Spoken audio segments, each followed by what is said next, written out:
ನಮಸ್ತೆ ಕರುನಾಡು. ನಾನು ಸಾಗರ್ ಜಾನಕೆರೆ, ಮಲೆನಾಡು ರಕ್ಷಣಾ ಸೇನೆ ರಾಜ್ಯಾಧ್ಯಕ್ಷ ಇರ್ತೀನಿ. ಇವತ್ತು ರಾಷ್ಟ್ರೀಯ ಹೆದ್ದಾರಿ 75ರಲ್ಲಿ ನಾವೇನು ಒಂದು ಅವೈಜ್ಞಾನಿಕ ಕಾಮಗಾರಿನ ಮಾಡಿ ಇವತ್ತು ಈ ಜನ ಸಂಕುಲನ, ಇವತ್ತು ಈ ಇಂಜಿನಿಯರ್ಗಳಿರ್ಬೋದು, ರಾಷ್ಟ್ರೀಯ ಹೆದ್ದಾರಿಯ ಪ್ರಾಧಿಕಾರದ ಅಧಿಕಾರಿಗಳೆಲ್ಲರೂ ಸಹ ಇವತ್ತು ಯಾವ ರೀತಿ ಒಂದು ತಿರುಗಿಸಿದ್ದಾರೆ ಅಂತ ಹೇಳಿ ಈ ಮುಖಾಂತರ ತಮಗೆ ತಿಳಿಸ್ತೀನಿ. ದಯವಿಟ್ಟು ನೋಡಬೇಕು. ಇವತ್ತು ರಾಷ್ಟ್ರೀಯ ಹೆದ್ದಾರಿ 75ರಲ್ಲಿ ನಾನು ಇರ್ತೀನಿ. ತಾವು ನೋಡ್ಬೋದು, ಇಲ್ಲಿ ನೋಡಿ, ಇಡೀ ರೋಡ್ ಜಾಮ್ ಆಗಿರುತ್ತೆ. ಯಾವ ಥರ ಅಂದರೆ ಇವರು ಒಂದು ಅವೈಜ್ಞಾನಿಕ ಕಾಮಗಾರಿಯಿಂದ ರಸ್ತೆಯಲ್ಲಿ ಇವತ್ತು ಅತಿ ಹೆಚ್ಚು ಮಳೆ ಬರ್ತಾ ಇದೆ. ಈ ಕ್ಷಣದಲ್ಲಿ ನಾನು ಸಕಲೇಶಪುರದ ಹೈವೇನಲ್ಲಿ ಇರ್ತೀನಿ. ಸಂಪೂರ್ಣ ರಸ್ತೆ ಬಂದ್ ಆಗಿರ್ತದೆ.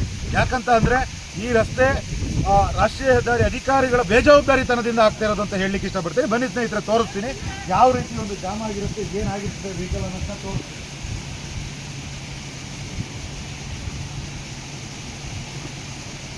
ಸ್ನೇಹಿತರೆ